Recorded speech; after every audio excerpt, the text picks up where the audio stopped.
Hey yo, it's your boy Jen Albatross here again with the Cypher Unlimited crew. Wait. Not tonight. Tonight we're here with Lucas and Rule of Lore.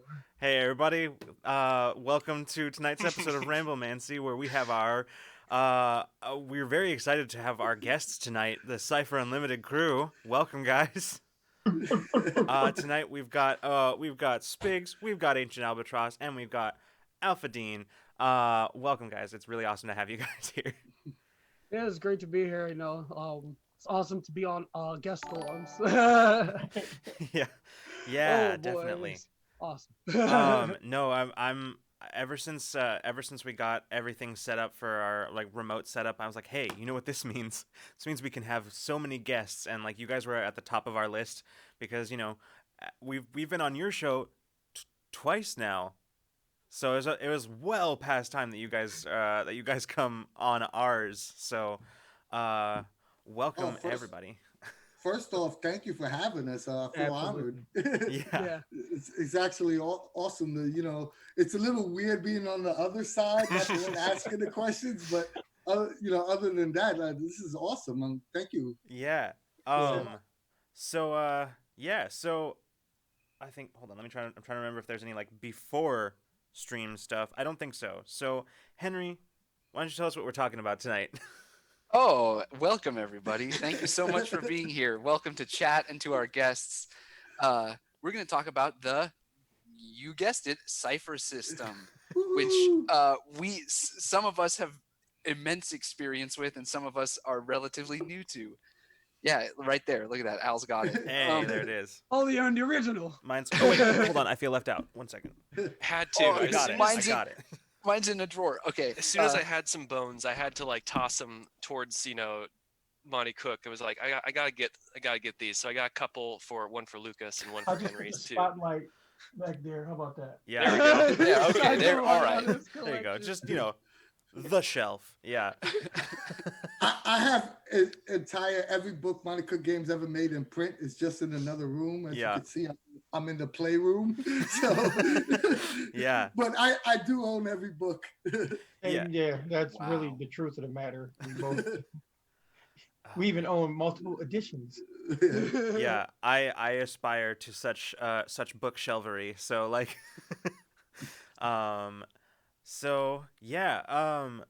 so first of all, for anybody who doesn't know, would you guys mind explaining to our viewers who you are and a little bit about what you do? Okay. I'll take it. We're the Cypher Unlimited crew, and we do all things Cipher. We have a nice, massive, what is it called? Discord. Dean, you sure you want to be the one to take it? Remember, it's a Discord group, but we have a 3,000 member Discord group, and we actually talk about Cipher in all of its myriad forms, how many different things you can do, the beauty of and the elegance of the system itself, the versatility of it. We encourage people to come out, try it, come on over to the server, hang out with us. We'll run games for you. I mean, right now, Anthony Spigs and I are in the process of converting classic D&D adventures, People on the Borderlands, and Dean, before you go into that, can I actually extend a little bit more about what Cypher Unlimited is? Yeah, I'm done. I'll give it to you. You can have it in a minute. No, I just want to say that this is what we're doing right now. That's part of the stuff that we're doing. But Anthony, just as a quick aside before Anthony starts, just the name of Ramblemancy and Dean going on tangents already out of hand. Just gotta throw that in. All right, just first of all, for people that don't know, we're Cypher Unlimited. We're the largest run independent Cypher System fan Discord site there is. We have over 3,000 members. We also have a YouTube and Facebook page where we interview members from Monty Cook Games. We interview members from people in the industry. We interview people that do cool Twitch shows like Ramblemancy and Rule of Lore. And we do editorials. We do actual plays. So if if you want to come see us, check us out. You like the Cypher System and you like Numenera, the Strange, we might have some content for you. A little bit. Thanks, D. I just wanted to stay on topic for the first 5 seconds. Ramblemancy, I get the ramble. We So, we you uh know. we Oh, keep and you know, a just for and one thing you did forget, Anthony, we also have an Invisible Sun section as well. Massive Invisible Sun support on our page on our Discord as well. So yeah, come on over. Anything that's Monty Cook Games, we handle. We do. We're part of it. All Oh, right, boy. I tossed a link to the Cypher Unlimited YouTube channel down there in the chat. So those of you who are Oh, thank interested you and so aren't already much. following, you know what to do. All right. Well, now that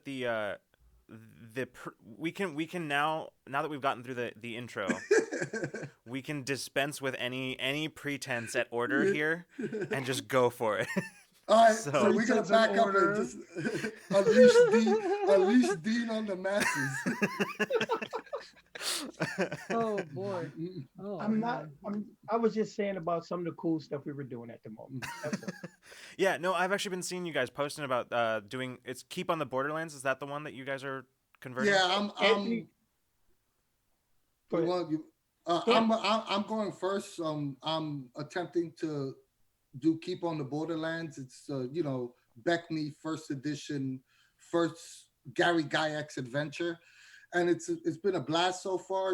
Trying to capture that first edition feel with the narrative elements of Cypher System. And I'm running the first two like classic Gygax adventures, and then Dean's gonna follow up with the higher level. So we basically ultimate goal is to go through the complete box sets, all the classic adventures, but in Cypher System. And it's been a blast. Me and Dean been having an awesome time doing all the conversions. Oh, Yeah, man. it's been like he said, it's a blast because it's so cool to be able to capture those initial elements, but put a narrative spin on them. So it's been a lot of fun. I haven't been working on anything too much other than my I've mentioned it in a video before. I believe it was a video with just Dean. We were talking about things we were working on. And I mentioned I was working on a Darkest Dungeon, like adaptation / conversion for Cypher System. Ooh. I haven't done too much work on it since then, but also collaborating with someone else on the server with it. He's doing his own little home game of Darkest Dungeons, and we compare notes on how we like doing certain aspects of the game. And I feel like it's getting to the point where I might start a West Marches on the Discord just to play test some Ooh. stuff. I feel like that would be a good way to go about it. Yeah. Because of the nature of Darkest Dungeons, if you know that game is all about like building up your home base and like going out and finding resources to bring it back ETC. It's basically built for West March style roleplay games. And yeah, that's pretty much what's what I've been doing with Cypher System in my head lately. I've never played a Al, West March Cypher System game. That should be fun. and Al, you forgot you're also doing your home adventure, which has been quite Oh, yeah. inspirational. The high fantasy game. Yeah. I have I just moved to Arizona maybe about a year and a half ago, going on almost 2 years. I don't really have many friends out here, but I do have nice coworkers, fun coworkers. I introduced them into Cypher System. All three of them new to Cypher System. They all Nice. love it. Actually, two of them are brand new completely to role playing games. Oh, Like, they've never nice. played Cool. any TTRPG before ever, and they're loving it. They role play their characters so well. Like one funny point though is I've never seen so much PvP in a single game ever. Like, and it's never like, hey, we're just straight up fighting each other. It's no like, hey, the rogue is trying to sneak and take something off the paladin, or like the mage is trying to stop the paladin from like destroying heretics or something. Like it's a lot of like drama between the role play aspect. It's never like them just straight like, oh, I'm gonna punch you in the face, even though there have been fights. Yeah. Yeah, and Cypher System really encourages that role play aspect, and it's just so awesome to see them embrace it so much. Oh gosh, that's Well, awesome. you're lucky. I think you're really lucky, Al, because you have, people who've never played before, so they're like the best.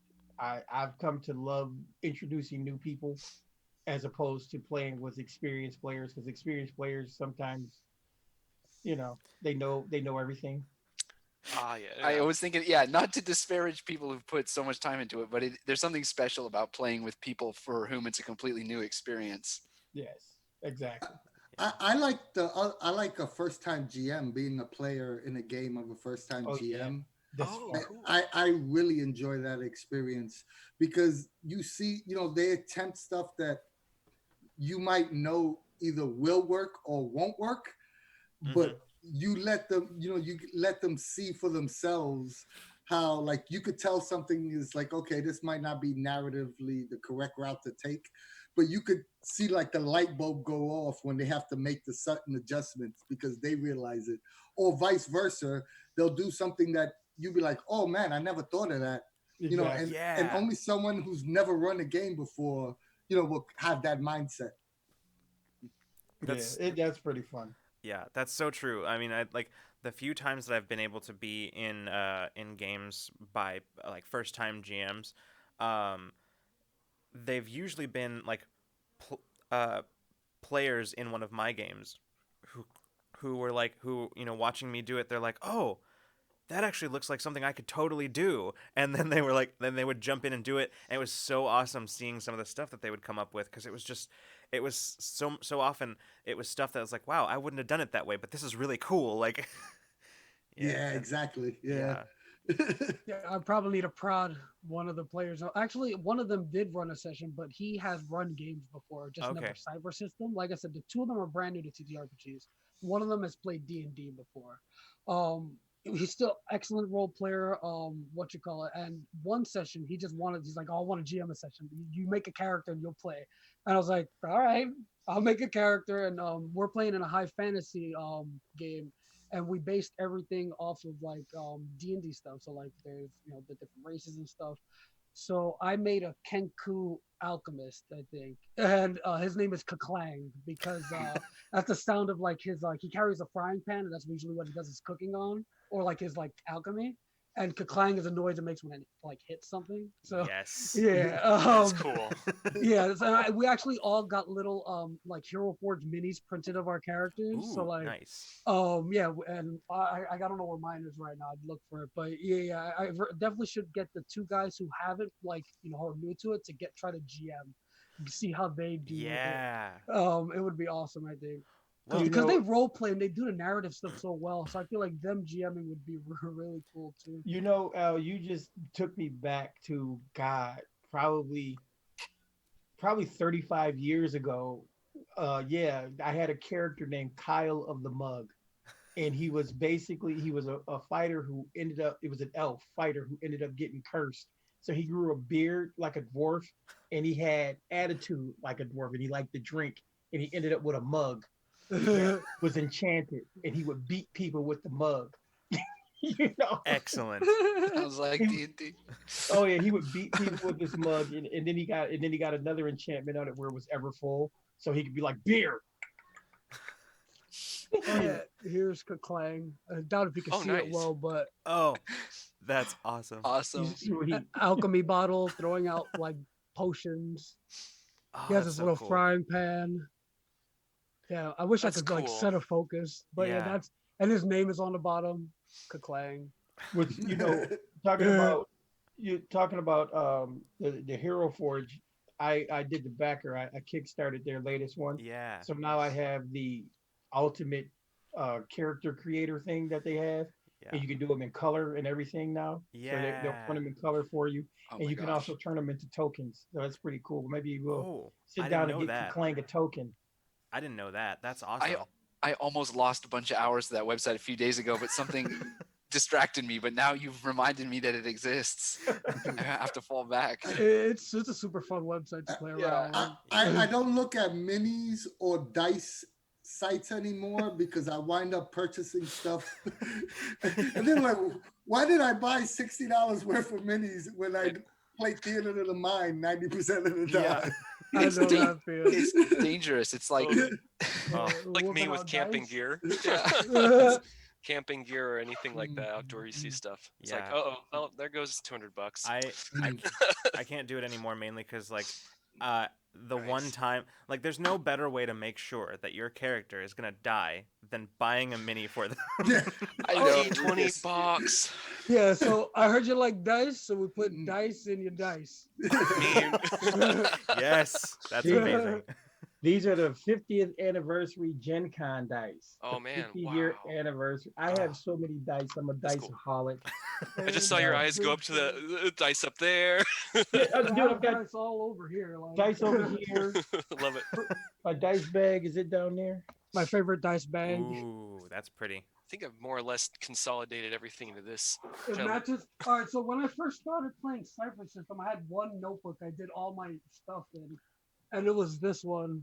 And then at Gen Con, I found this bag, so I had to buy it. Perfect. Perfect. So it all just Other dice matched bag. up. We're gonna have to have like a Gen Con call at some point together. We're gonna have to get down Yeah. on the So- call. Oh, so you guys heard that Gen Con's gonna do a virtual con this year, right? Yeah, I mean, I'd heard a little didn't- tiny something. bit about it, but like, I don't know much about what's happening. Yeah, they I mean, didn't give a lot of details yet either. I'll be honest, I'm a little jaded on Gen Con this year. I thought they handled the whole con thing kind of a little backwards. You know, like they waited so long to a lot, you know, you're hearing all the stories of the people that are you know, lost out on hotel fees and cancellations of you saw the little boy. That was awesome. I didn't see it. I missed it. Just jumping and Andy's arms go like this. You know, cancellation fees. I thought they could have did. They should have canceled a little sooner. Yeah. This might not be true, but what I heard about what was happening with them is that they had to wait for a certain point with like because of insurance reasons, because after a certain like until they got to a certain point, if they had called it, then they would have had to basically like pay for like a lot of shit themselves, and like would have basically put them out entirely. So like maybe that's not true, but that's what I heard. I was reading some of the discourse on it, and that's kind of what I understood. But maybe that's... No, I mean that probably is the fact, but it still doesn't affect. You know, it doesn't change the fact the guy that lost $100 on a absolutely hotel no, like fee. yeah, because like like certain things I did, like I mean I lost out, not on much, but they charged me like $10 per ticket that I turned in and all of this, whereas if I had waited another couple of weeks I probably wouldn't have had to pay that. But right, I'm with Anthony. I think a lot of places are just kind of giving you the runaround, with canceling stuff during this whole thing. Especially when I saw how Comic-Con did it. Comic-Con canceled. Yeah, they just the minute that, I know the Comic-Con has a lot more money than Gen Con. I totally understand that. But at least they, they gave everyone the heads up, like, hey, you have enough time to cancel your flights without right. penalty. Yeah, no, that's a good point. I'm still going next year though. Oh, absolutely, all that smack I'm talking, I'm still going. It's funny because like I was thinking the same thing, because I was thinking for me it's and I think for a lot of us who have gone and who go, it's like Gen Con is fun and there's got a lot of cool stuff that's happening, but for me most of Gen Con has for the like last year was just hanging out with people that I don't get to see ever. So like Yeah. We run a lot of games from Monty Cook Games at Gen Con. We do a lot of events, but the thing I enjoy is when I see a friend, hey, what's up? Yeah. Maybe having lunch with someone that you don't normally get to talk to, except for that one, time a year. That's what I enjoy about Gen Con, is the friendships and connections. Yeah. Absolutely. Oh, go ahead. No, I was just saying it's the same thing. When we ran into you guys at Johnny Rockets, and stuff like that, get to hang out for a few minutes and talk shop. It's just, it's really the camaraderie. I mean, we are, everybody knows RPGs are a social convention anyway. So the nice thing about Gen Con is that it's this massive place that you and tons of people of like-minded people get to hang out together. Yeah, absolutely. And it's also like most conventions, or excuse me, if you have a lot of internet friends who partake in conventions, not just TTRPG conventions, it's just a way you see friends that you never really get to see ever. It's just a big gathering point for friends. Like like Geek Outs in chat is saying summer camp for tabletop RPGs. That would be awesome. Like, let's start it. Like, might as well. Like, how is that not a thing already? I know. You know what, guys? That actually could be a thing. Why not? Let's see if we can all these resorts and stuff. Let's Yeah. just see if we could rent a resort out for a week and just be like, okay, everybody who wants to go, this is the amount to go, and that's all we do all weekend. I Hey. don't want that insurance headache. Yeah, that's a lot. I mean, maybe as a gathering for friends, like, Yeah. we're gonna go it over wouldn't here be. and game for like a It week. wouldn't be. Like, No. If you do it just like you do those massive trips, those resort trips, there's no insurance thing for that because you're not doing it as a money maker. We're just going, hey. All right, D, you in charge of that. Make it happen. Hey, I'm down. Yeah. That No, I know sounds people awesome. do stuff like that in smaller scales all the time. There's the Yeah. there's the D&D in a castle thing, right? Which is Yeah. kind of like that. Mhm. That's what I'm saying. Just like Yeah. Yeah, but if you even D&D in the castle, I'm pretty sure they have insurance. Yeah, yeah. Probably. Yeah. And it would be cool though. See, look, Amethyst Cat Lady says she knows places where we can rent cabins out, a series of cabins and such. And that's what I'm saying. Just do like a bunch of cabins and whoever can make it, we all go, for a week down out in the woods and we're going to game and, that would be awesome. That would be super fun, Yeah. actually. Didn't Gen Con start more or less like that? Like, Yep. don't a lot of the cons have Yeah. their origins and like it's just the Yeah, The Gary original Gen- Gaiax started Gen Con. Mhm. the original Gen Con, I actually went to two of them that were when they were still in Lake Geneva. Mhm. They used to be in Lake Geneva, Wisconsin. Yeah. And they were small, kind of weird little places out of the way, and that was pretty cool, back then. But now they're doing GaryCon in Lake Geneva, so we got to do GaryCon one year too. Yeah. so much to do. There's so and Yeah. Yeah, those so little cons are. allowance. Yeah, I know. That's what I was gonna say. Those cons look. are a big hit to my wallet. Yeah, like I'm always Everybody. I'm always so it always makes me anxious on behalf of other people when they tell me that they do like the con circuit every year, right? When they do like several of them, I'm like anxious on their behalf, and like and whenever they tell me that, it partly there's that like perfect mix of like that they're so enthused and excited about it, but also you can see like a little bit of their soul draining away. Yeah, it can be pretty intense. I didn't really ever do a circuit, but my husband is an artist and he sometimes does artist alley and conventions. And Oh, cool. a few years ago, we were going around to conventions, like probably like 2 or 3 a year. And yeah, it gets to be like it's fun and all that, like it's super fun.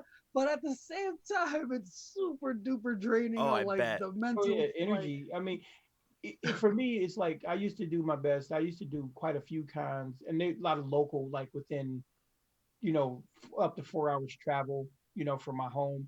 I would do those, and then I would always try to do like 1 or 2 major ones, like do Gen Con and do Origins or do PAX or something like that.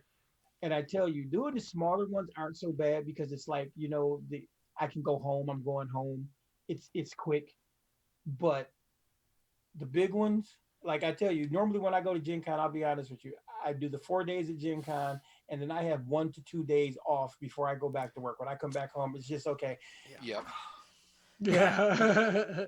But con crud's a real thing. You need that data recuperate. Yes. Oh It no! is. Oh, for listen, sure. con crud is a horrible thing because I got attacked last Gen Con. Remember, I couldn't talk. Oh, I The remember first that. day. You remember Yeah. that? Oh no. I It was remember the that. first the first day. It was like I had to recover. I was taking like airborne and freaking Vitamin C. Zantec, Zyrtec or whatever that crap is. It's Yeah. touting it like pills every morning. I think even when we first ran into Spigs, it was at the Monty Cook booth where he was covering for you because you couldn't talk. And then when I saw you next, Dean, you were still talking like kind of down here and it was like that's some nasty shit that runs around those places. And the thing about it is, I don't even know where it got me. I don't know. It's like what the fuck I happened? mean, there's always there's so many people. I mean, obviously now why things are being canceled. There's so many Right. people in close quarters. Mhm. Like it's just inevitable that something's gonna I mean, thankfully I didn't get sick during Gen Con, but I have, at other conventions got not sick, but Yeah. not feeling great. Yeah, the exhaustion. That's what Yeah. got me this year was the exhaustion coming back, and I was like Yeah. perfectly fine, but there was like the day after we got back, I was just wiped. And like Yeah. I think we Mhm. even canceled one of our streams that We week. did cancel one of our streams. Yep. Yeah, because we were planning on it. We were set to I do think it, it and was then Wednesdays. yeah, and then I was just like, no, I can't. I'm out. It's like your body realizes that the con is over, so it says, "Okay, time to give up now." Well, it's like Collapse mode. in college. One of the things I realized pretty late, actually, it took me a long time to figure this out. But like the times when I would get sick in college is usually after something big and stressful finished. Right, because it was like my body was holding out, like waiting, and then the moment there was a time to relax, and my body's like, "All right, I'm gonna take a moment over here," and like, and every time, and it's the same thing with cons. Yeah, And it's crazy because, like I said, I guess my age is starting to catch up with me because I knew to never get sick. It's never sick. Yeah. And even, but even like with this particular time, like I said, everybody's like, well, just stay in your room. I'm like, are you crazy? Stay here. Just like the first year me and Anthony and Al hung out, at Gen Con, they were like, dude, do you sleep? Because I was just constantly running games and going. It's like, hey, this is what I came here for. yeah. Oh, look at Al put his mask on. You just noticed this been on Look the at wall, that. um. Well, listen. So we're here to speaking of the con games that you run. Let's talk about some Cypher System. How about that? Yeah. No, that was a ramble. I was waiting for somebody to ask us. We rambled so hard. Oh no, That this was is so great. beautiful. This is I'll just tell just a Welcome quick. to my world. Oh no, this is great. This is I like love it. the earliest episodes of Ramblemancy. We were just like very rigid and like on topic all the time. And at one point, we had to have a meeting where I told Henry and Freeman, I was like, "Listen, you guys, we have to be less professional on our streams." I used to actually bring notes. Yeah. I seriously feel like my posture changed too. I was like, Uh-huh. and then I went, all right. You know cool. what hilarious is? We were the exact opposite. We had no structure, and I had to be like, "Hey guys, we gotta have some sort of topic. Like, we can't talk about 45 minutes about our dice collection. Like there has to be something going on here. There has to be some content. Oh boy. Yeah. So Yeah. what are we going to talk about on Cypher today, guys? I have a question for there's you all. Henry getting out in front of the bus this time. Yeah, here I am. Okay, so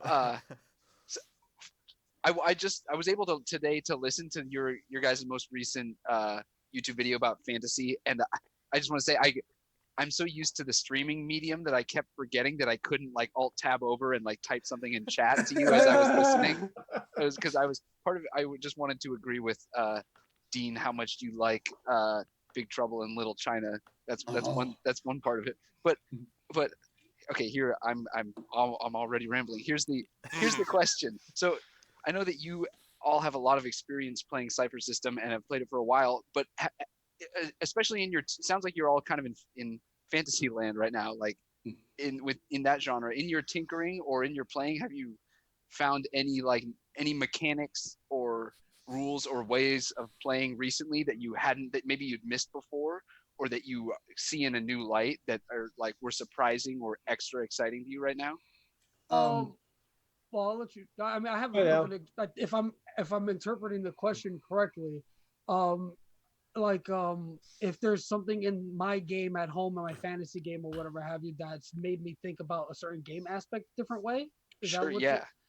So one thing that came up in our game was the use of fast talk because we have a speaker. Our rogue is a speaker. Okay. Fast talk says you can tell a non-hostile creature, I believe, or maybe a person. I forget the exact wording, but it says you can convince a non-hostile thing to take a reasonable action. And it seemed kind of weird that like anybody could do that. Like you can anybody say, hey, can you get that thing for me? And it's just a regular like persuasion roll, right? So it was kind of weird that it was an ability, and most abilities, if you use them on something that's not willing, there's a roll involved. So I was having him roll for fast talk, but that didn't feel right. And there was actually kind of talk about this on the Discord too.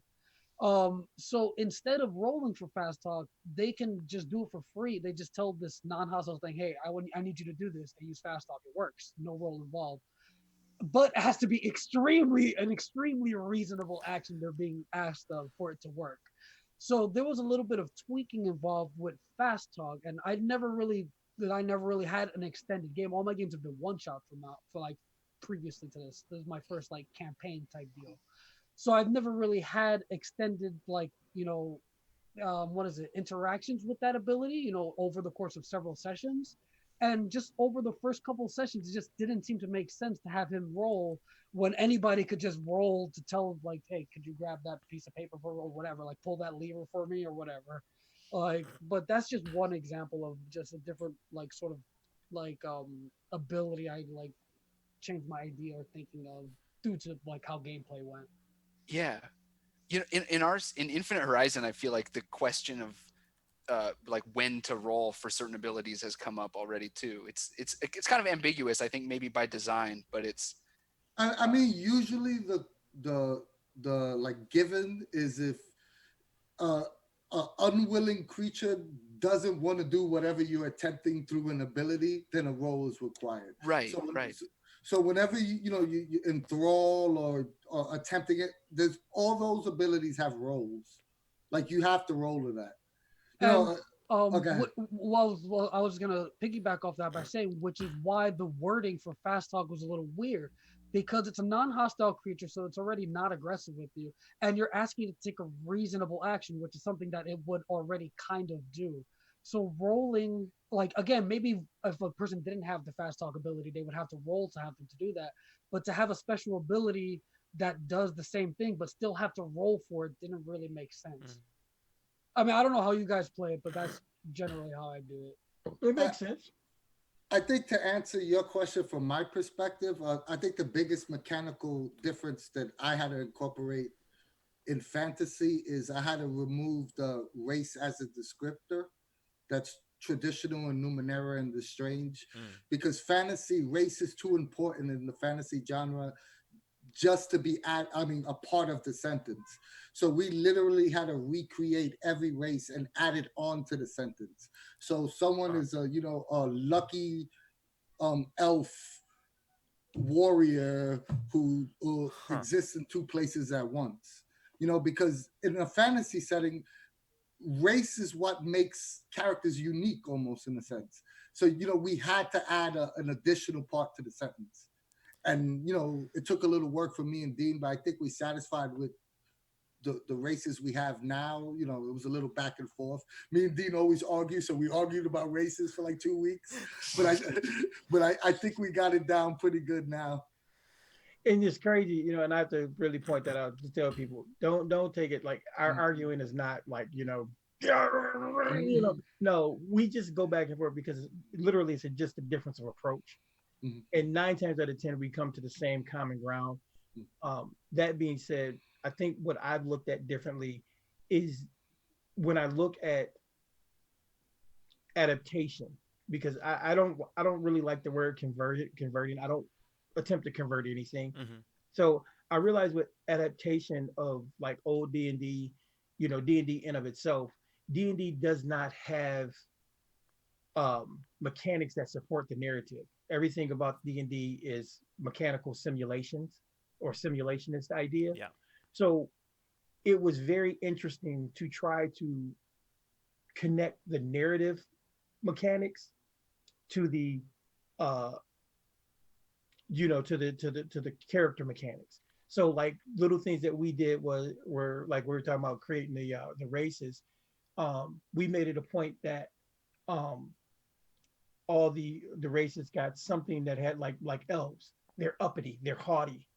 So they now have an inability in pleasant social interactions if they're dealing with a race that's a younger lived race, which basically is everybody. you know, So those little mechanical aspects, that were always in the descriptions of the characters were actually helped us flesh out the, the mechanics that would work in Cipher System for mechanics in Cipher System. So yeah, I think like the biggest difference is that D20 systems they come from like a mechanical base, right? Everything has to be balanced. Everything has to be, it has to be even across every type has to be even across the board. And with Cypher System, it's more of a narrative based. You know, that the GM and the players could make those adjustments in game with tools like GM intrusion, tools like effort, you know, tools like player intrusions.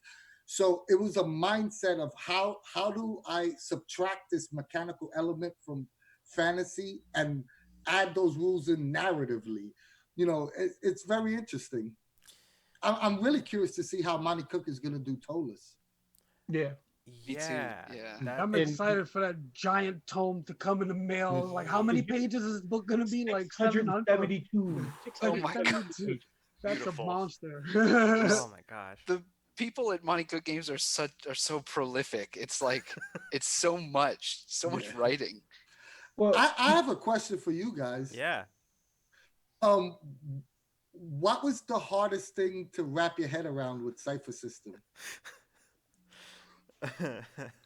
I can say right off the top of my head, I can say the thing for me was figuring out this is more recent. So this isn't going all the way back to the beginning of like the very first time I picked up Cypher, but this is more recently, which is figuring out like how abilities work with the rolling and whatever, and with all that stuff. And I eventually found the passage in the book that says like if it's something that affects an unwilling creature or something like that, then you have it might require a roll, right?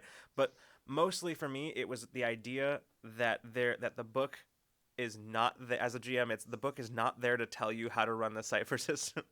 It's there to empower you to find your own way to run the Cypher system. That's the hardest thing for me to wrap my head around as the GM. I'm still not even completely there, but at least now I'm aware of it. And a little bit, I'll piggyback off that a little bit. I'll say that for me, it was approaching it at the wrong angle for me, because D&D was my first intro to TTRPGs, and I always wonder like, what would my gaming experience be like now if I had started off with a system like this as opposed to Dungeons and Dragons? And I honestly think that'd be really cool, and I kind of wish I had like another Freeman that could go back into time and do that for me and come back and report, but not yet. I have to say, but I think for me it was attacking, or not attacking, but coming at this at the wrong angle. And now that we've been playing. We got like 15. Oh, jeez, yeah, 15 episodes. We've been playing. Whew. Still, I'm still learning things about my character and the system, but now at least I'm approaching it. I'm properly. curious, what was the way that you approached it, Freeman, that you feel is the wrong angle to approach it? Well, trying to make a character that that is really good at doing stuff. Optimizing. Yeah. Instead of working on a character narratively, where the character is more of a very, very strong storytelling character. And as you know, I play kind of like a film, like a detective noir type character, but in a sci-fi setting. And that character is absolutely narrative. Mm-hmm. You don't really have to. You could roll. I mean, I have rolled for like doing things that the detective does, but it's very narrative. It's very like scenes, I think.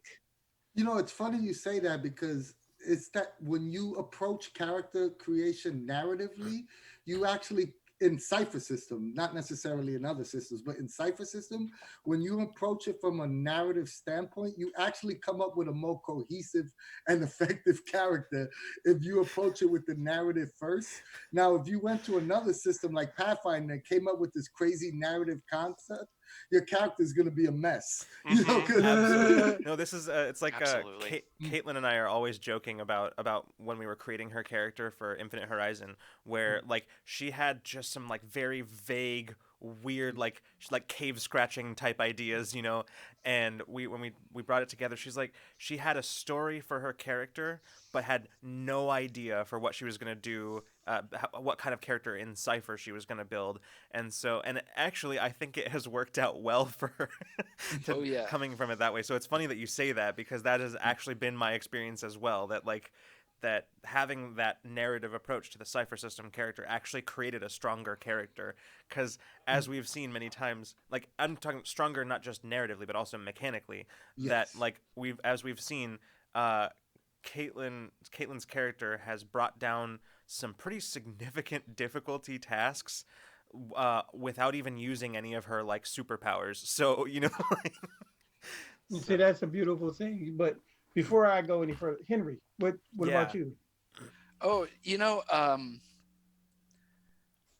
I feel like I just had an epiphany while some of our guests were talking. I can't remember who it was, but the idea of balance not being important or not being like a guiding principle for Cypher System, and because of things like GM intrusions and effort, and I think a lot about spending effort and how it it's impossible to balance it if you don't know whether somebody's going to spend zero effort or all their effort on any given task.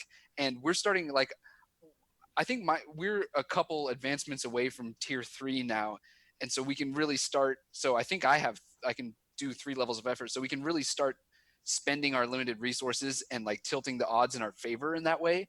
And how and when to apply that to perfect narrative and like success gaming type advantage, I think is still eludes me. I still like rolling the dice and hoping that I get a high roll. Mhm. I see, like you were saying, Lucas, Caitlyn spends a lot of effort. Like I still feel like I'm stuck on I'm stuck on trusting the dice or something.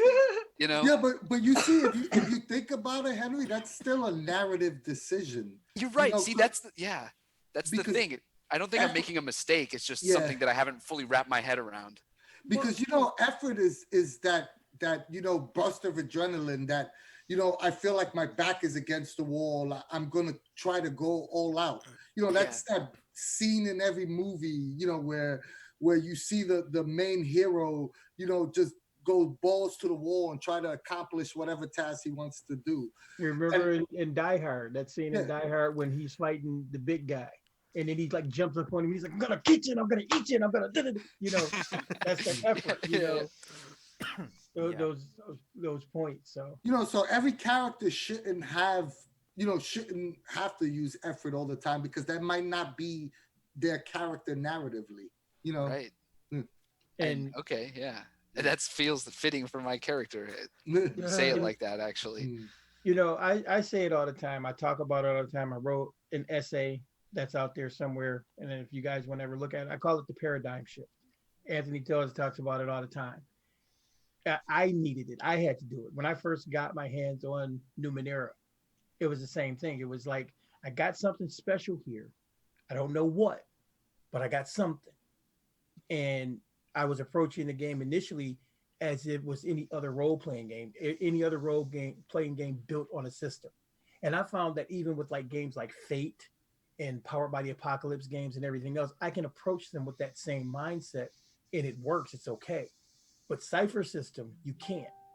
And if when you shift that thought process about the game in of itself, that's when it all kind of blossoms. So Yeah. that's just my 2 cents on it all. I kind of have an opposite story to all of y'all. So like when I first started playing role playing games, it was through Anthony. I think we were playing 3.5 initially, and then we moved over to 5E. And then I wanted to try my hand at GMing. So I was like, I think Anthony is the one who reminded me about all this during one of our videos. But Mm. we played a game online. I guess I don't remember it being online. But after he reminded me, I kind of have like inklings of like the little scenes I set up on Roll20. But either way, like I felt like the system was kind of getting it. Like at the time, I didn't think of it this way because I hadn't really got introduced to Cypher System. But as I was telling the story, whatever have you, there was a lot of stuff to take into consideration when like trying to set a narrative scene or something. Like if they attempted to attack something or whatever, like I had to think of all these like different variables, or at least it felt like I had to. I don't know how the game went. Anthony could probably tell you about it, but I think it went okay considering what I first time GM whatever. But then I went over to Cypher System after again Anthony introduced me to it, and I think he ran maybe one game for us before I was like, all right, I got to start running this. Like, Mhm. it wasn't even like there was no like as Dean has been saying, like a paradigm shift. My mind was already in that spot. Like, hey, I was just given the tools I needed for my mindset, and it was just all seamless from there. It was it was just it's so awesome to see like the modular nature of it, and also the seamless like as from a GM standpoint the seamless ability to just set a difficulty number and choose a couple of like um interesting characteristics for an NPC, and boom, you have an NPC, and that's Ab- it. Like, absolutely.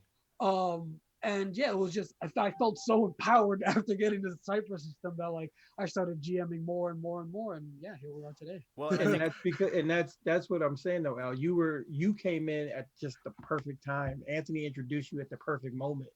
You know, I didn't have that luxury. You know, I had been playing by the time Cypher came out. I'd been playing over 30 years. You know, and I had been stuck. And mind you, this was at the inception of the indie and narrative type games and stuff. I had been playing Fate, and I dug Fate. I dug the things about it, but there still was a strong mechanical. There's a mechanical separation, between certain things in those games and the I, narrative. I think the difference between games like Fate and Powered by the Apocalypse is, you have this narrative balance, and they're all the way on the other side of the spectrum. It's the power to the people. The narrative, it's 90% narrative, 10% crunch. I think Cypher is more like 70-30. So if you're coming from a mechanical game like D&D, it's less of a culture shock, if that makes any sense. It's less of a shock to your system because it's still a narrative game, but there is just enough crunch to allow you to be like, okay, I understand what's going on here. yeah. A game like Fate, when you take someone from D&D and you bring them to Fate, and they say, what do you mean there's like no stats? What do you mean I just pick, something and it can happen?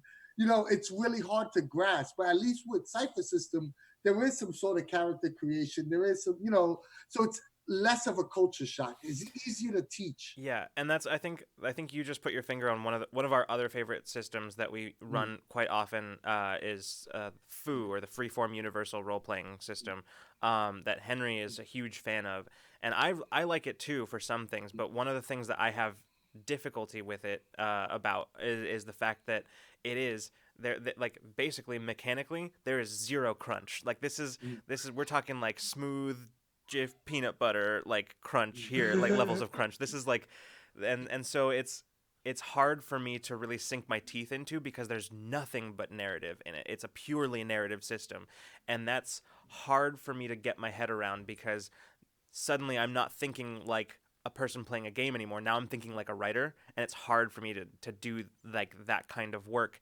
in the moment. And so it takes me out of me personally. It takes me out of it. Yeah, somebody wrote. I want to give credit where credit is due. I just don't remember who it was, but it might have been Matt Mercer. But they wrote there's a fine line between indie narrative game and improv. Mm-hmm. And I think a lot of those indie games might lean more towards like something like For the Queen. It's a great game, phenomenal game, but essentially it's an improv game. Yeah. You know, like it's even borderline. Is that a role playing game? Right. Because there's zero crunch involved in it, and they're enjoyable, but it might not necessarily be a role playing game. Yeah, I also want to point out, Geek Out said something cool in chat earlier, which I think goes along with some of the stuff we were saying earlier. Which he says, I started the players in his game. I started the players out at T3. In the current game I'm running, it was supposed to be only 3 sessions. They are now Tier 5, about to be Tier 6. Target difficulty 4 are not even a challenge anymore for the most part. And specific target difficulty 6, they don't have to roll anymore. And I think that but they also have power shifts. Power shifts. Yeah, and I think that that's really cool because that what Geek Out said just there, I think, is a perfect illustration of how in the Cipher system it is a perfect example to show how the mechanics are not the focus here. Like balancing mechanics and balancing fights and difficulties are not the focus of Cypher System. It's purely narrative. So like if your character, it feels just as awesome. I think Monte Cook Games like really zeroed in on this, and they hit it perfectly. They zeroed in on the fact that that players don't only feel that rush, that endorphin rush from rolling high numbers and succeeding. Sometimes they can get that same endorphin rush from not even having to roll, because they're so good at something that they don't even have to roll, and it's the same feeling, and I think that's amazing. I mean, I have a little secret. I've been GMing Cypher System for 5 years now, and I've never once prepped a combat scene ever. I still haven't. Like, Uh, I I mean, I'll prep dialogue scenes, but Mhm. I've never once prepped a combat scene. I nope. have. Yeah. And I'll be honest, and something else with Cypher, with Geek House, where you were saying about with the power shifts, that's one of the reasons why I love running superhero games and in Cypher System. Superhero or cyberpunk or just people with over the top. Even if I was gonna run, say like a James Bond type storyline, I would actually give power shifts, but I would only let you put one power shift in an ability, Mm-hmm. or in a thing. Because you think about it, those scenes in, James Bond when he's, you know, scaling the side of a building, and then next thing you know, he swings across the chasm and scales up the wall and he punches the guy. You're like, yeah, that's ooh, and to be able to ignore a die roll just to know that it's going to happen, you do feel superheroic, or you do feel like that, like the man in that moment, because Yeah. these tasks that are, as you can say, target number, difficulty 4. That a difficulty 4 task is not difficulty 4 to you because you're that good. Or if you want to play the Hulk and you give him, 6 power shifts in might, Yeah. he's just tossing trucks and cars and everything else. So Yeah. it's those moments. And it's also enjoyable for the player to know that they're capable of doing that, and Yeah, allow them to enjoy that. Yeah. Give them exactly. that. It's Give them that special moment. some of You the know. some of the terminology that we often that I like to throw around when it comes to talking about Cypher System, and in some to a slightly lesser degree, but it's still very present, I'd say, in Star Trek Adventures. I don't know if any of you guys have ever played that Yeah, system, but Yep. I've played yeah. it. So one of the things that I like about those systems is that they are primarily, even though Star Trek Adventures is way mechanically crunchier than Cypher, it's still primarily a game that is based on the premise that the player characters are capable. And so in that way, it's a game that they are games of yes. They empower the GM to tell their players, yes, you can do that. Whereas like some systems that I've played, like the one that I've played the most, which is why I bring it up the most. This is not a ragging on D&D or anything like that, but it's just because I know it really well. One of the issues that I often come up against, and I every time we talk about systems on this show on this channel, I will always bring this up because it has a wargaming tradition, and most of the mechanics are about combat. By definition, most of the rules in that book are to tell you, or to give the GM ways of telling their players, no, you can't do that. No, it doesn't work this way. Oh, let's get really finicky with the wording of the rules here because chances are like the burden of the players is to try to find a way to get the DM to tell them yes. Whereas in like Cipher, that's not the player's job. The player's job is to just imagine things. It's the GM's job to go like, yeah, totally. Let's see if you can like make that happen. And I think that And that's a much more powerful narrative experience, I think. and I think the biggest thing too that Cypher has done that really works, first of all, it was the initial inception of the GM intrusion, because GMs wasn't rolling dice and you just had a way to manipulate your story as needed. Hmm. With them rolling ones or just throwing them out there initially. But now that there's player intrusions, it's such it just brings a freshness to it. I mean, we were using player intrusions when we first met. We all met. We were using them before they were, a thing in the books, and it was kind of cool Yeah. because yeah, you had to spend 2 XP to do a player intrusion, but those were some seriously cool narrative moments. Because the player took the reins for just a second, just a few minutes. And sometimes I think as a game master, we get so focused on the the the nuts and bolts of the story we're telling that we forget that there are other people out there doing stuff. So of course they would have they may have a knowledge, or they may have a contact, or things that, yeah, maybe you didn't write that down on your character background, but so what? It Hmm. fits. It makes the story run better. When somebody goes, uh yeah, I want to use a player intrusion, because I know this guy over on 59th Street, and you know he's like the guy in the city. He has his ear to the ground.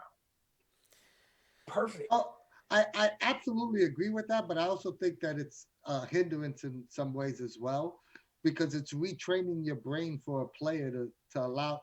not every player knows that they have some control of the narrative, and a lot of times I run for new players all the time, and we might go 2/3 into a session and not one of them attempted a player intrusion, and you have to stop and remind them, hey, you could waste the XP in intrusion. I can chime in on that real Mm, fast. So something I do mm, in my home games, because again most of them are mm, new to Cypher. I mean, not at this point, but mm, earlier on when we were first starting was mm, they would say, hey, I want to do such and such. What do I need to roll? I'll just be like, if you give me one EXP, you don't have to roll at all. We'll call it player intrusion. And that was a way to remind them, hey, you can do that, and that was an easy way to remind them. Ooh, Because it's yeah. a mechanic they can use to their benefit. And after the first couple of reminders, they would say they want to do something a little complicated. I'm just like, give me one EXP. There's no roll involved. You mm. just do it because it makes sense for your character. Yeah. And then they started again, and now regularly they're like, "Can I give you an EXP to say I Mhm. did this? Can I give you an and EXP to say I and did that?" that's a testament to you, Al, as a GM. Noticing what was going on. Number one, and then number two, you also have that luxury right now that you had two players that had never been at a tabletop game, so they don't have predisposed habits, Yeah. or ideas. Yep. And I mean, because I've even noticed it, even like with my wife, you know, never played RPGs a day in her life, you know. And then we got together, and over the past 5 years, I mean, I've had her in several different games. Mm, She's actually, picked up and ran some No Thank You Evil, you nice. know, Yeah. and to see her evolution and progression versus like yourself, Anthony, or myself, it's so much more. It's so much more closer to Al, where it's like, I can do this. This is nothing. But it's what she has to work with Mhm. versus where we come from. So that's what I was talking about with the paradigm shift. Yeah, that's actually something that we talked about. We've talked about quite a few times because I bring this up a lot. But a friend of ours who joined our home D&D game a while back had never played D&D before, but he had recently moved in with the friend whose house we play at. And one, I think there was like the second session that we were playing there that he had moved in. He came in. He was like, "Oh, you guys still playing?" We're like, "Yeah." And I told him, "Hey, feel free to jump in at some point if you want. If you want to play with us, feel free to let me know, and we can make you a character and all this stuff." And the next session, he was actually at the table with us, and I remember telling him during character creation, I was like, "Listen, I'll sort of you'll know when this is what's happening in the story, and you'll know when to jump in. I'll like throw it to you and you'll know when to jump in."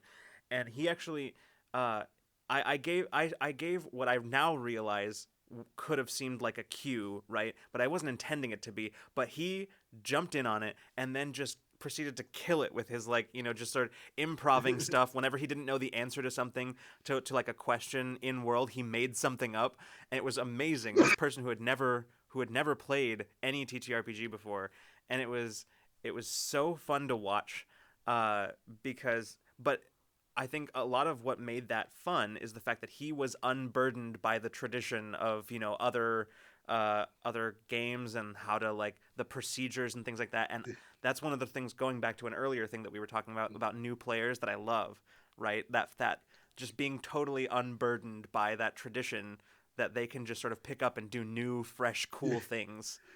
Yeah, they aren't shackled by rule knowledge. Right. Yeah. Yeah, I like to call it systemology. Hmm. Yeah. yeah, I've definitely found that my home group, my friends slash coworkers, the guys who, I mean, even the guy who has played before and played D&D, he does cool role playing stuff too. But them two specifically, they'll think of like creative things to do narratively that'll help the character, instead of thinking like, hey, if my stats are like this, then I can attempt this and have auto success. They never think like that. It's always like, hey, we have like one of my character one of my players rogues has a bird, a parrot that talks. So a lot of the times he's like, oh, hey, we need a scout. We can send a bird, or like they'll think of like narrative things within like the scene that's happening, instead of saying, hey, I'm gonna rely on this X, Y, and Z ability that I have. They look within the story to solve their problems, which is it's really awesome. Yeah. And that's the thing I think that Cypher is good at. I mean, because theoretically, you could do that in any game, like, right? Like, you can, if a player were to say in D&D, if a player were to say, "Hey, this is a thing that I want to do. I want to try. I want to attempt this, this, and this, and then the GM would be like, okay, give me this kind of role, right, and see if it'll work, right. It's not necessarily something that's in their description of their class or character in any way, but it's something that theoretically you can do that, but it's not necessarily encouraged by the way that the game is designed, which I think Cypher is really good at that. And the way those type of systems will handle it is you'll be able to attempt it with some sort of negative. Right, involved. exactly. Cypher system is you'll be able to attempt it with either no negative or no positive, but you can attempt it. Right. Yeah. Other systems give you like the negative. They'll discourage you by saying, "Well, that's -5 to do that." Right. And on top of that, in Cypher System, you also have what is it? Effort. Where it's like you might not be good at the thing, but you're gonna try real hard at it. Yeah, exactly. Yeah, you may not even be trained in it, you know, but or you might even have an inability at it, which I see a lot with my players. They have an inability, like, I have an inability at this. Like our rogue has an inability at like knowledge and lore, so he's also the one who's like tries to detect traps. So every time he goes to like look for traps or like read it in script or something, he's like, oh wait, I have to spend effort because I don't want that inability. Like he remembers, and it's a cool thing narratively. He makes up for his character's like lack of knowledge with the mechanic of like I'm gonna try harder at this, and it's so awesome to see. Like the inability doesn't discourage his actions. Yeah. Well, like go ahead, dude. The Geek Out just said something. You can add story points to D&D, and the DNG has alternative hit dice system. You can roll hit dice as a bonus action and so forth. But once again, these are alternative methods, and these are things that not every player uses or every DM will make available to you. Whereas what we're talking about with Cypher System, it just is. Or the other alternative is you adding 2 additional rules to 20 already. Exactly. Right. Cypher essentially runs on 3 rules. Yeah. Yeah, you know, Cypher System, and I think this is where people, you know, don't get the elegance of the system. The system is simplistic. Yes, you roll a d20 versus a difficulty number. With that difficulty number is multiplied by 3. But then you have all these nice little sub pieces to it. You can expend a little effort. You've got edge. You've got, you know, various little mechanical things, and those mechanical things don't get in the way of everything else. And you can apply that across the board. And I think that's where people get caught up because they're, well, how do you determine the penalty for distance? You don't. You just make it a higher difficulty number. You know, I mean, short range, no difficulty. Long range, it's a step harder. It's you know, instead of 3, it's a 4. Extremely long range, it's a 5. Boom. And even what he said, even if Dean's math was wrong, the variable is still only 1 degree right or wrong. Right. So even if you make a mistake, it should have been a difficulty 5, and Dean said it was a difficulty 4.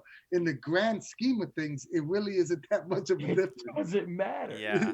Well, doesn't matter. And another thing that I think that the Cypher system brings in, which I've seen in other systems as well, and it's something that everywhere I've seen, it's not always executed well, but I always love the idea of it, but is the idea of a sort of back and forth, almost like a bartering between the GM and the players, right? Where the players have a resource that the GM can say, like the GM, like, so if as a GM, sometimes I find myself in the position of not wanting to just say, yeah, totally, you can do that.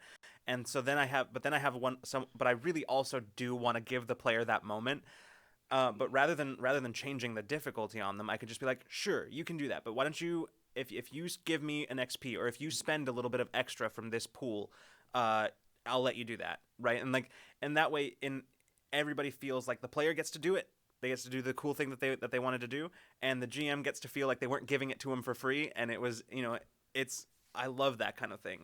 Even if you go the other route too, say you gave the player this really cool thing, and then you realize it was a huge mistake 5 minutes later, you could GMI and level the playing field again, and you don't feel like a jerk, like you're just taking it away without giving them something in return. Yeah. Right. And then here's another aspect too that makes Cypher so cool. It doesn't make a difference what you're playing. If you're playing superheroes versus sci-fi versus whatever, all those same things still work. It's you know, you don't have to break the mold. You know, when you think about, if you look at most superhero games and you take the idea of a superhero and you try to plug it into Dungeons and Dragons mechanics, it's really difficult without making some major, system changes. It's just difficult to plug those in. Whereas with Cypher System, boom, guess what? Superheroes, power shifts, done.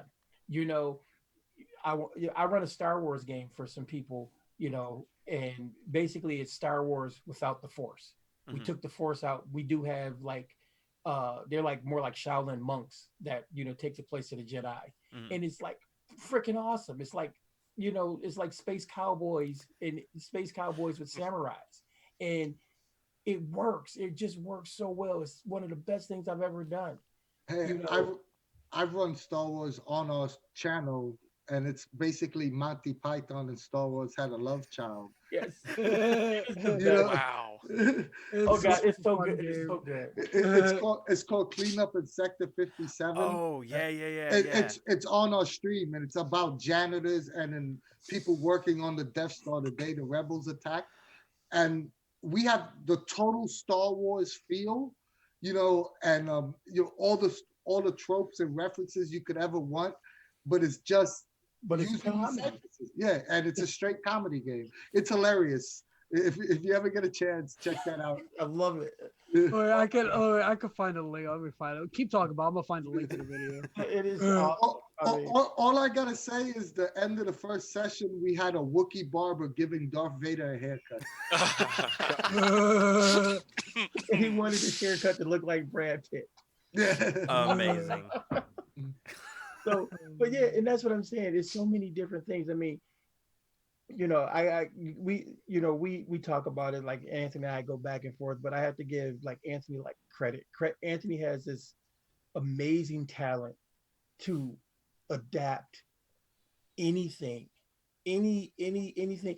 He's run the thing, and I felt like I was in the middle of the movie. I mean, he did it so well that he was even able to have somebody play the dog that was in the movie. Somebody actually played the dog as a character. And that was actually the most effective character in the entire game. yeah. But I'm saying somebody played the dog from the movie. Yeah. And literally yelped the entire game. Oh my Yep, god. yep. Oh, that's perfect. Anthony played. Alex Wolf, if you ever Yeah. Never a get the opportunity. phenomenal player. Anthony ran the Warriors. The 1970s gang movie. Absolutely felt like, I watched that movie as a kid over and over again. I thought it was the coolest movie, and to sit there and actually play one of the characters, I'm like, yeah, this is that. And I was happy too. I got to do the line at the end of the movie, because they're like, you Warriors are good, and I'm like, no, the best. So I was like, yeah, it was great, And it's funny. I played in that game. I had a blast, but I've never seen the Warriors. But I'm just saying, when you have that, Cypher System gives you, no matter what your background or history it is, it gives you this ability to tell your story, and it gives you the ability to bring a gravitas and a feeling that I don't get when I play other games. I get moments. I get those fleeting moments. I roll a 20 and this great thing happens. Playing D&D, or roll 3d6 and I get 18 and this great thing happens in this game. But in Cipher, I have those moments all the time. I mean, the superhero game I ran with Anthony and him, and his character, the Heater. I love this character. His character is so freaking cool. He literally gave up a power shift to create a power stunt. This was something that I didn't think about doing, but it was like a great idea. So that became standard in our games. You can give up a power shift to create a power stunt, something that your power didn't normally do, because his character was based on Alex P. Keaton from Family Ties. There's a show from the 80s. It was Michael J. Fox before he became Marty McFly. Yeah.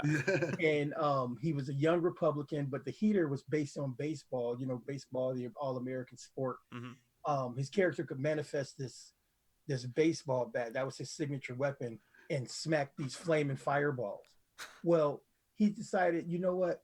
That's great, but you know what? I need a little something else. So he gave up a whole power shift, and basically he could, hit one ball and the ball would burst into 3 balls and attack 3 targets. The damage was reduced a little bit, but that was like freaking awesome. It's still, worked into the whole idea of what we were trying to do, the feeling we were trying to capture. Well, And that made just for awesome scenes in the game. yeah. I think the beauty of the Cypher system is that it's crunchy enough to play D&D, a version of D&D, but narrative enough to do the Friends or Gilligan's Island Yeah. or a straight sitcom that you would normally see on television, and they both use the same exact rules. Slasher film. There's no adjustments. It's just basically I'm gonna pick all social abilities, and I'm gonna do a game that has zero combat, a straight or a love story. Cypher System is narrative enough to run a romance game if you wanted to. Yeah. You can't say that about many systems. The sense I get is that it's versatile without being bland or shallow, and I think that like the modularity definitely helps that. Like a lot of rules wouldn't, like, just don't use them in a given genre or setting because they will never come up, but they're there if you need them, if you are in the genre that requires them. I mean, yeah, that's the best way of saying it. That's an excellent point. Because I mean, like I said, we all have our own styles of running, but we all can enjoy each other's games. Like Al's slasher game, the what was that? What did you call it? The I forget what I called it. I think it was just called Killer in the Woods or something. Killer in the Woods or something. But it was just it just worked, and it's like crazy because like I get inspired. I don't like to run the exact thing. I take inspiration from a lot of things, and I'll build my own thing from that inspiration. You know, like I did a game based on, I don't know if you guys saw, but there was a movie came out a couple of years ago called Hotel Athena, and it was basically this hotel where world-class killers and assassins could go to hide out, get help, neutral ground type deal, kind of like the Continental and the John Wick movies. Okay. Right. Yeah. Well, in the movie though, they all had an agenda. They all had a reason for going when they went. So I actually kind of recreated it. Instead of calling it the Hotel Athena, I called mine the Hotel Persephone or something, and I created these pre-gens, and there was, just a little blurb for whatever their hidden mission was. It ran great. It was awesome because everybody kind of built the character personalities, but they kept in mind their hidden agenda. So little stuff like that you can do, that you can underlie, and nothing gets in the way. Yeah. My 2 cents. That sounds fun. I want to do something like that. That makes me think of like on Critical Role, Liam O'Brien's one shot, The Screw Job, where they were all playing members of a thieves guild, like crime organization, and they were like doing like a heist, but all of them had a hidden motivation. And basically he set it up so that at some point they'd all have to turn on each other, but nobody knew each other's motivation. It was the funniest thing. But like the audience knew everybody's motivation from the get go, so it was really cool the way that he set that up. But that sounds fun. I did something similar. I ran Cowboys versus Aliens, and I gave everyone a secret agenda, and it was essentially it was an Aliens and Cowboys game, but that wasn't the narrative. The narrative was this bag of stolen money from a bank robbery that happened 20 years ago. So it was sort of like a heist game where everyone was trying to get this money, but no one trusted each other. And at the same time, there was aliens in this Wild West town. So it was a very interesting mix. But I gave everyone a secret mission, that they had to fulfill at the end of the game, and it was awesome because no one told each other anything. So it was like the last 20 minutes of the game was I just backed away and let everybody do, I just watched the fireworks because they were backstabbing each other left and right. But it's awesome in what Lucas was saying about the Critical Role. I think he said screw job or whatever it was called. But the fact that the audience knew what the hidden agendas were and the players at the table weren't, that I feel like is an awesome, like what is it, twist or whatever happened for it. You see, now we got to set something up like that the next game. Exactly. Right? You got to basically put it out there for the audience so they can see it. The players can't. Because I mean, and that's what I'm saying. It was so cool to be able to do those type things, and it's so cool to be able to do those type things, within the narrative and the mechanics of the game. and then like other plug and play mechanics that Cypher has, and that's the crazy thing about it. None of their mechanics are even hard or contradict anything or like are any different than what's already out there. For example, the horror mode. Hmm. All horror mode does is give the GM, okay, more GMIs, Yeah. and you know so it adds the tension that you're looking for in a horror game. You know, I mean, uh Anthony's God was it God Doesn't Love Us Anymore, the zombie game. Is that it, Anthony? Yeah. God doesn't love us anymore. Yeah, that's his zombie game, and you're on the Intrepid, which is crazy. We were playing the last time we played. It was like I think we got up to like 10, almost 10, 9 or 10 in horror mode. So you were succeeding, and still like, oh, you know, it was great, and only like two of us survived. Oh wow. Listen, because he and Anthony did an excellent job pacing it. And that's the other thing Cypher teaches you. Cypher teaches you about pacing, Hmm. where you can pace your story and amp it up slowly but surely. You know, I uh, mean, not to cut you off, Dean, but if we bring it into the Cypher like conversation, I think that's a perfect point. I think as Cypher system, you actually need a different skill set than D&D. I would think Yes. to GM, and pacing is one of the skill sets that is more important in Cypher than it is in traditional RPGs.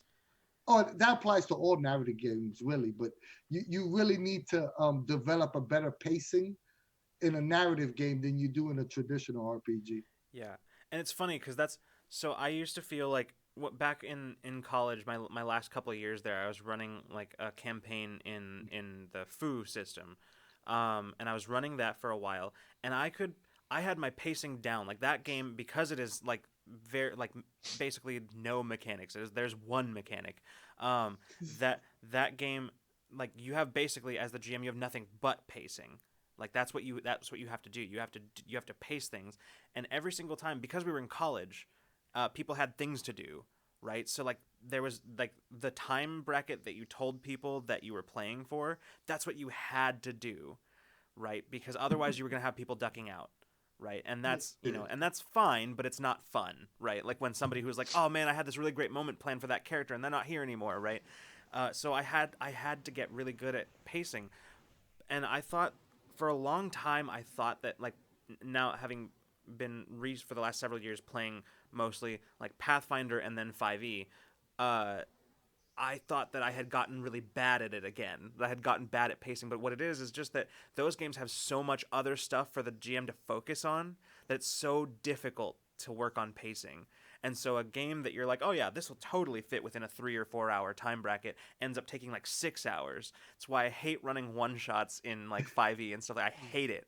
I I hate doing it because I can plan stuff and I'm like, all right, this seems like content that would fit in like a 3 or 4 hour session, and it takes like 5, 6, maybe sometimes even 7 hours. Like, nope, can't Don't do it. forget character creation is another 2.5 hours that you haven't done. Yeah, some, exactly. none of you can talk to me right about now about 5e, because a friend of mine, I love him dearly, and Hmm. because he's my brother, I play this game every other week faithfully.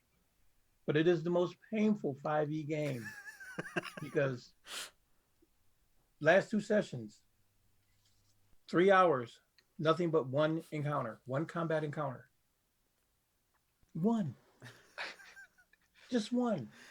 Whereas I'm thinking about how with Cypher System, how spoiled I am. I tell the whole story in 3 hours. Yeah. we we still play our home game on Thursdays is 5e still, and I love it. Like I love a lot of it, but it's really uh, playing that alongside our streamed Cypher System game is pretty eye opening. Hmm. It's I'm glad to be doing both at once. I'm gonna learn a lot, from it. But I still like dungeon crawly type games and like war gamey type combat games. Just to Me, make that disclaimer. No, me, I like me, it. no, Don't get me me wrong. and me and Dean have this discussion all the time. I do not think it's 5e. Dean always gives the impression that it's 5e. It's the GM because the system is irrelevant. Hmm. When you have a great GM, he could be running GURPS.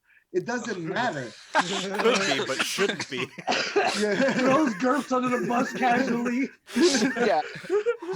Well, if I may, I think we've all kind of hit on this a little bit. It's even if like a great GM can do similar like do good things with different sets of mechanics, it's the non-mechanical language of the books of the Cypher system that are sort of empowering, I think. To like Lucas has touched on that, like to a certain style of game though. Yeah. Yes, because exactly. like I could honestly say that I'm trying to capture the D&D feel in Cypher, and it's very hard, because there's certain things that dungeon crawl feel needs mechanics, unfortunately. And that's the thing. You could do actually. Oh, sorry.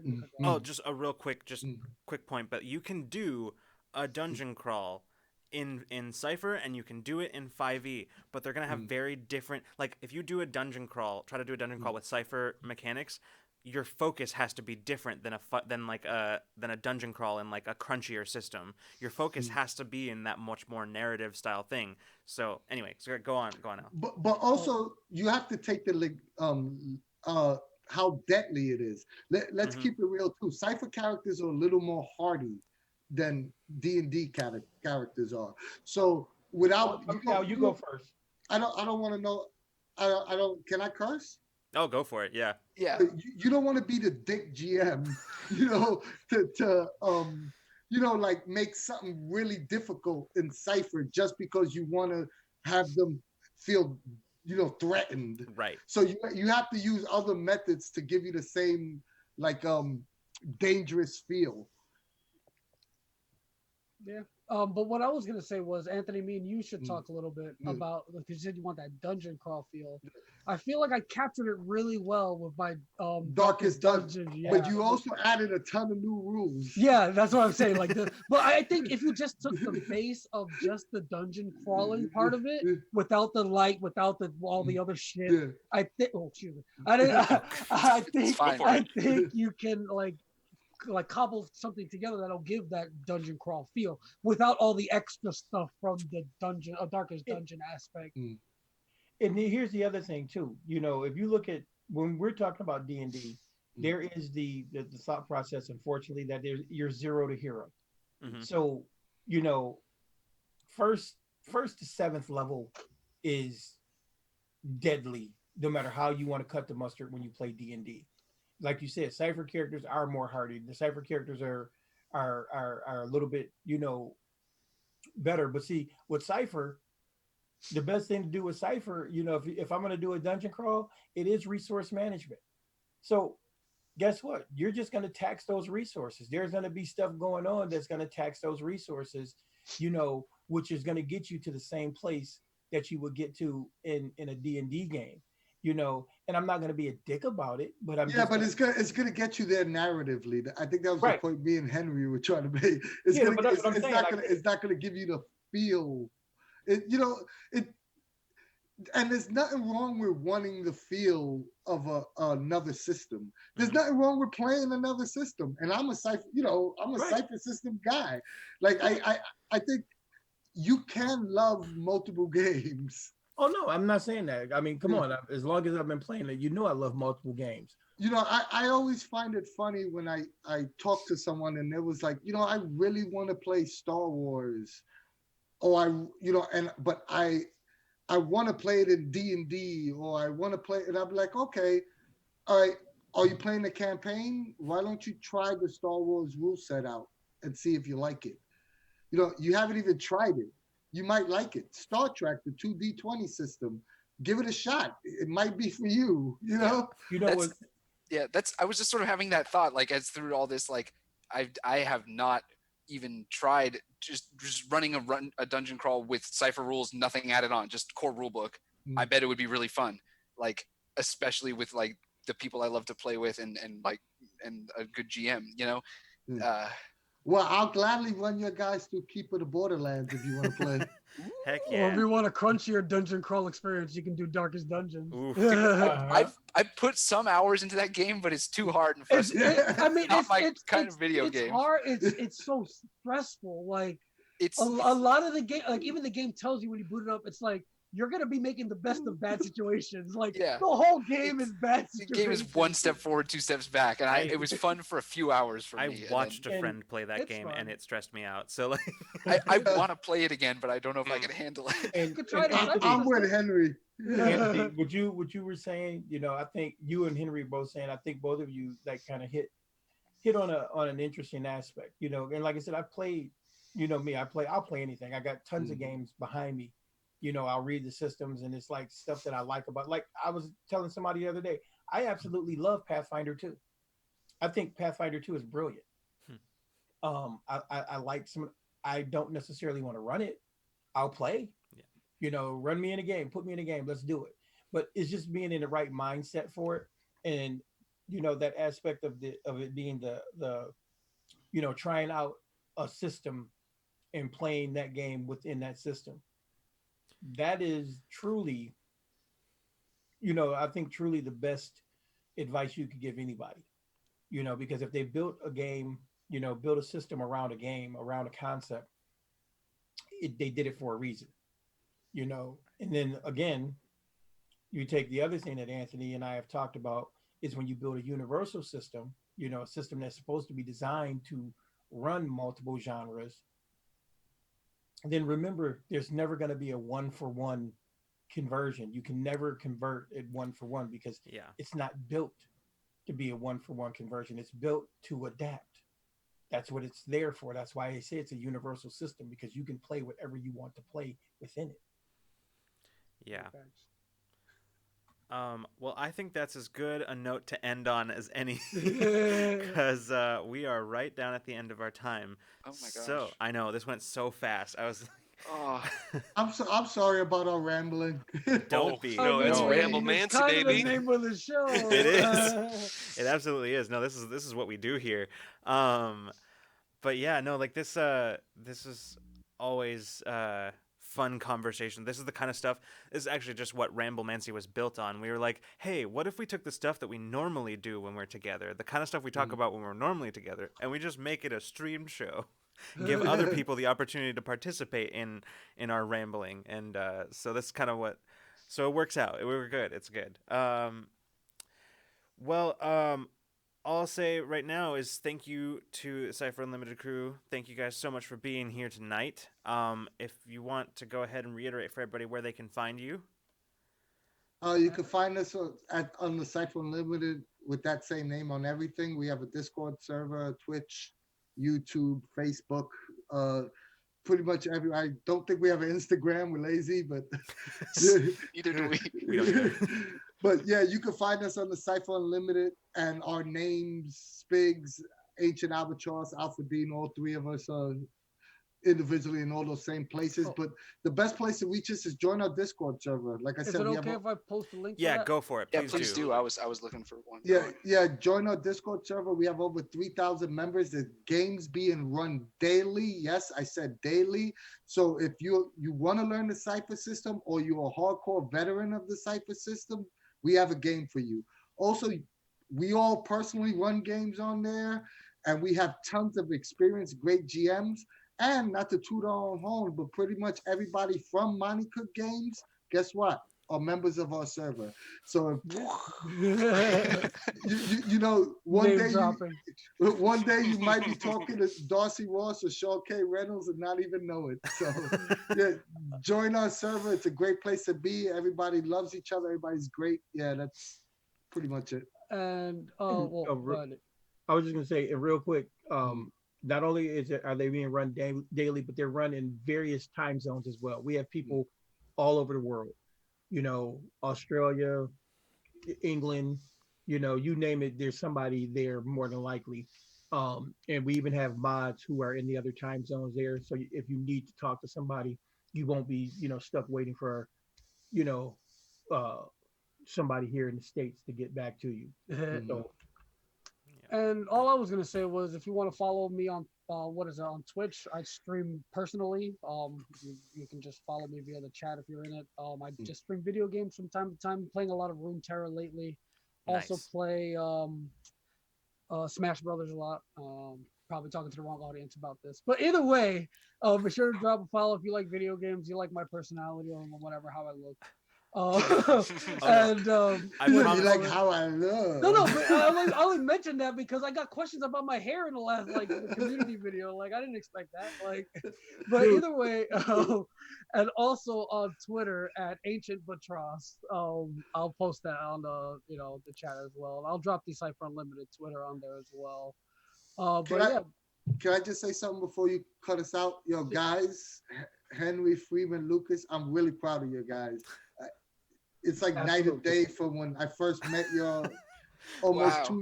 two years ago. Your guys are awesome. I stumbled on your first video by chance, Oh man. and then we spoke, and your guys are doing great things. Just keep up the great work, man. I love you They've guys. blossomed. We feel like we feel like the doting parents. I mean, I wouldn't go that far because we didn't have anything to do with what you accomplished. But, I'm not taking credit for anything you guys do. But I think that you guys are truly, truly, from the bottom of my heart, you guys are doing great things and keep it up. Wow. Yeah, absolutely. Thank Thanks you. for Thank having you us. so much. Yeah. Hard agree. It means a lot. I think that the doting parents thing isn't completely off because it meant a lot to us when you gave us a very warm welcome to the TTRPG Absolutely. like online community basically before we started anything, and it was a very pleasant surprise, I guess, to be greeted with such kindness, and I always love an opportunity to hang out with you guys. Yeah. We appreciate you guys. We love you guys. I mean, like I said, it's just great to see another generation, embracing this hobby so wholeheartedly and so, immaculately. And you guys are doing a great job, like Anthony said. Wow. Thank you. Well, thank you so I'm much. proud to know you. Actually, Thank honestly. you. Jeez. You listen. You come on our show and you Okay. attack us Whoa, this whoa, viciously. Like, how dare you? The audacity. No, but thank you so much. That means a lot. Seriously, a lot of hard work has gone into this. So, well, before we go off, we have just a few little things. I'll run my quick announcements. Tomorrow, yes, that's right. We're trying to incorporate Saturdays into our maybe for at least the foreseeable future. Saturdays into our streaming repertoire because tomorrow we are coming back. John, Bree, and I are coming back with some more Borderlands 2. So we'll be streaming that tomorrow at 6 p.m. Pacific. I know what time we do things. 6 p.m. Pacific. So we'll be on streaming some Borderlands mayhem. And I'm very excited for that because we had a blast last time. It was so fun. So we're gonna be doing that, and then of course, as always, Infinite Horizon. You can catch that on Wednesday at 6 p.m. Pacific. That is our Cypher System actual play, and yeah, we're coming back with our 16th episode this Wednesday, which is weird to think about. Love it though. It doesn't feel like we've been doing it for that long, but there it is. But so you can catch that. And I think for now, we're good. Just saying if you're not already a member of our Discord, you can go ahead and join. I think Henry's going to drop a link there. And you can talk to me there as well. Yeah, that's right. Anthony's there. We have all. That's the best place to find any of our any announcements about our content, any just sort of casual discussions about TTRPGs and anything else. Today, I think there was a bunch of discussion about Hogwarts houses, which I was very excited about. So yeah, a lot of that stuff going on. So if you're not already a member, now is a great time to join. So yeah, I think that'll be all for tonight. Thank you so much, everybody, for joining us in chat, for hanging out, for sharing your stories of the Cypher System and TTRPGs in general, and thanks again to the Cypher Unlimited crew for being here. We really appreciate you guys being here. So, our pleasure. All right, we'll Thank see you, everybody. Have a good night, and we'll see you the next time you decide to come roll with us. Good night, everybody. Good night. Good night.